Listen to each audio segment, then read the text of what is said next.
Hey everybody, it's Scotty from Scotty's Record Shop with what I guess we'll call May 2014 vinyl finds, even though that's like not really true. I'm telling a lie because some of this stuff goes back into April and Record Store Day and some stuff even in between that just has found its way into my house, into my little collection.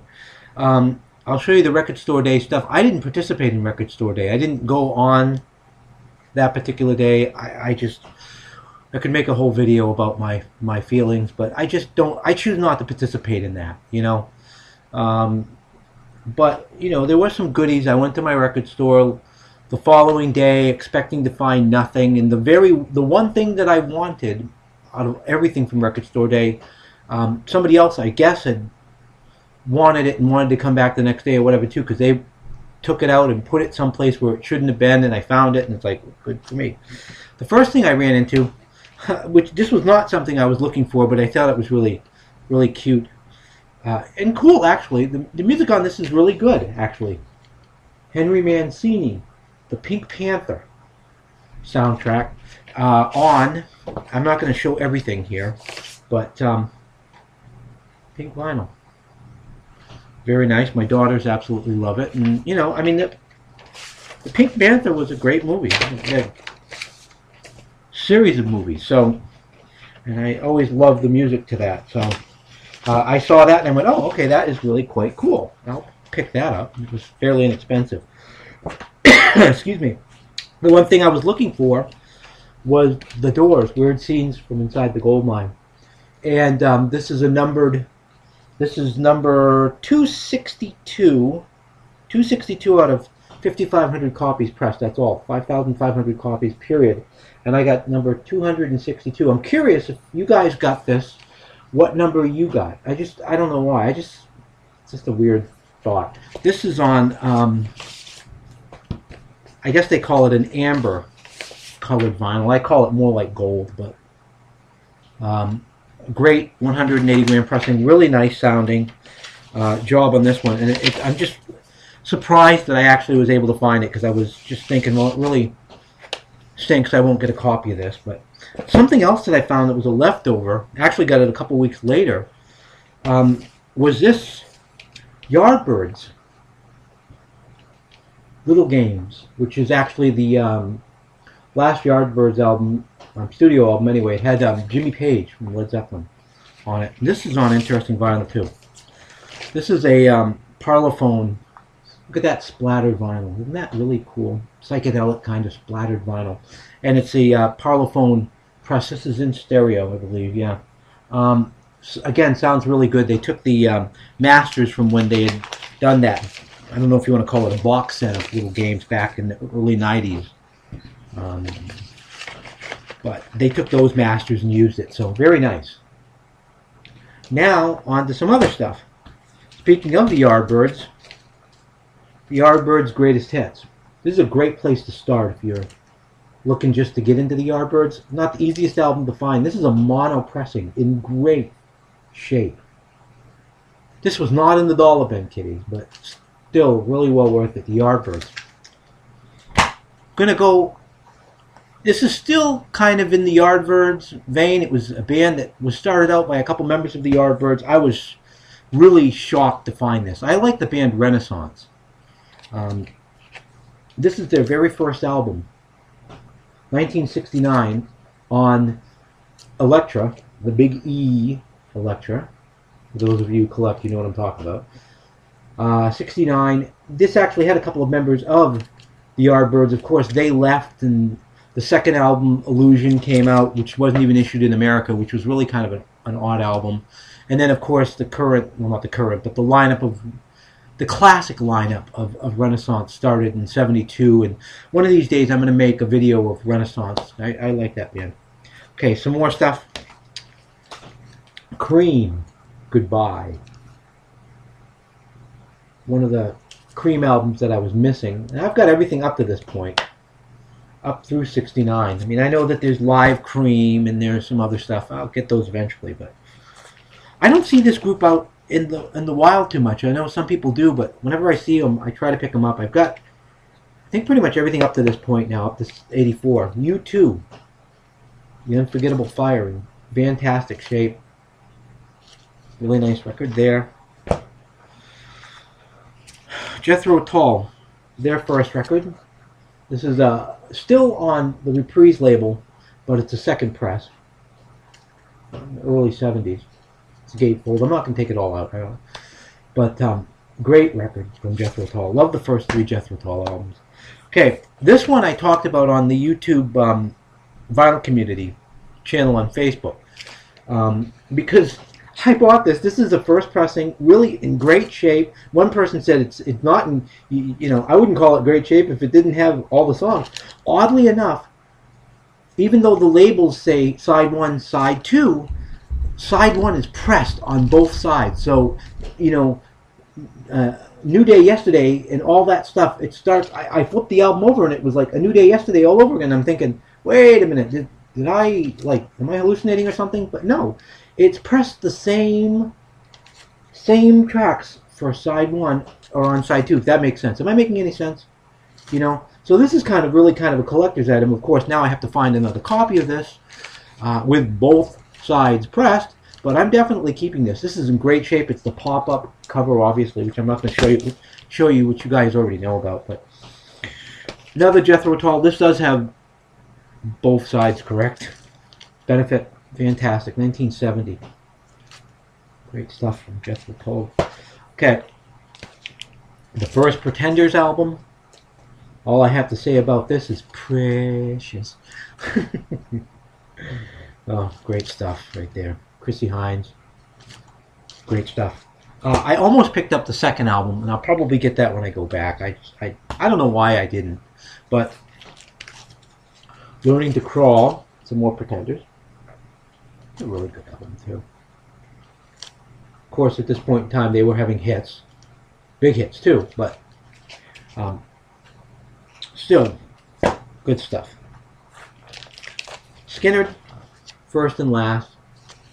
First press of this one on MCA, on that tan label. From, what, 78, 79. Some Dylan.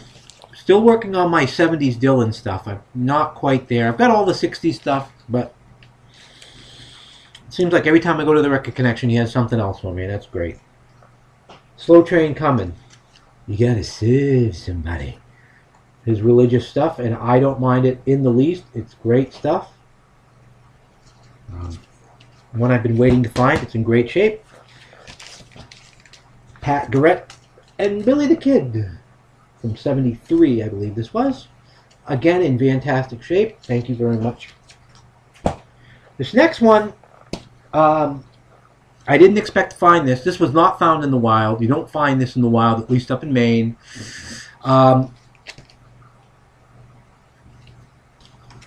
Little Akadaka for all of the friends down in Oz. A little Akadaka for you, the very first AC/DC album, and I could make a video about this one alone. This is High Voltage. Love the dog, by the way, in the left. Relieving himself there, very interesting. Anyway, this album barely resembles the High Voltage that we all have. There's only 2 songs off this that are on the High Voltage album, that Atco, or depending on where you're at, Atlantic, if you were overseas, I believe. But this is the original on Albert. This is the 1980 press. It's the Black Albert label, if you're interested in that. I'm actually working on some more AC/DC stuff, too. I'm negotiating, and I should be able to get a lot more of it, actually. A lot of those Albert productions, some first stuff, TNT, and Let There Be Rock, and Dirty Deeds, which are all kind of different. They all have different covers and different track listings. It's really cool with them. In the process of getting them. Now for something totally different. Aretha. Some live Aretha. I had this on CD for a long time, and it was like, I saw it on vinyl, and I'm like, oh man, you know, I gotta get this. Live gospel Aretha Franklin. Yeah, boy, double album. Amazing Grace. Great stuff. First press, too, in great shape. This is from 76-ish or so. Some, 70s Aretha. I don't have a lot of it. I got a lot of 60s Aretha, but not a lot of 70s. Sparkle. I think it was 76. It was fairly inexpensive, so I grabbed it. One more Aretha. This was from 74, I believe. Yeah, again, in really nice shape. So, I don't know, probably got, 15 Aretha Franklin albums now, something like that. I'm not into her 80s stuff, but, if I find it cheap enough, I'll get it. Okay, now change it again. Elvis Costello and the Attractions. Oh, goody. This is great stuff. Get happy. Love Elvis Costello. Especially this era stuff. And here's a classic that I didn't have. What a classic. Elvis Costello and the Attractions. Anyway, a few more. Some Savoy Brown, Hellbound Train. Not in mint shape. It plays okay. I'll need an upgrade, but I didn't pay hardly anything for this. A really nice album from a great period of Savoy Brown's career. Genesis, a repress. I think this was their first album initially, Beginnings. It wasn't called Beginnings back then, but this is a repress of it. Still missing Foxtrot from that early era. I've got most of the other stuff. I'd love to find Foxtrot, though, in good shape. At a decent price. Okay. Janis Joplin. Cool thing about this is, I don't know if you'll be able to see it.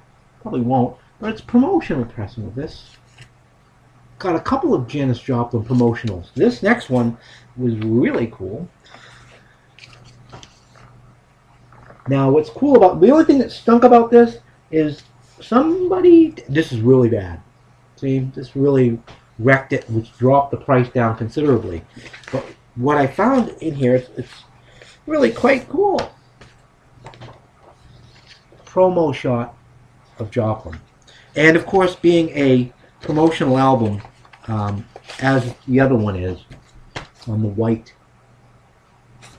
Columbia label. It's a fantastic record. It's in great shape. The cover is the only thing that took a beating when that person tried to peel the cover off. It's like, please don't do that. Guys, come on, don't do that. You don't need to do that, okay? A few more things. These were dollar bin finds. But still, not bad. I'll blow through these really quick. A later Little Feat record. I like Little Feat a lot. And I like this stuff, too. This, late 80s when they did their reunion stuff. Yeah, this is good. I think it's good. Okay, Richie Havens. I don't know much about this album. Stonehenge. I listened to it really quickly, kind of dropped the needle, and it's like, this is really interesting. Here's a buck. The Honey Drippers. For $1. I've got to get the sticker off here, but, what can I say about this record? You either love it or you hate it. I like it. Not in bad shape, considering the Monkees, the Birds, the Bees, and the Monkees needed a good cleaning job. Some splitting a little bit on the cover, but still. A couple more. I'm blowing through these kitties. Ray Charles Story. This is a great double album. I paid $1 for it. It's probably, it looks VG, but probably closer to VG plus plays. I mean, it's not great, not perfect by any stretch, but for $1. Okay, this last two. Lady, I really like this lady's music. Carla Bonoff. Her first record. Linda Ronstadt covered a bunch of her stuff very nicely as well. If you like Linda Ronstadt, the Eagles, stuff like that, you dig that stuff. Here's another one of her albums.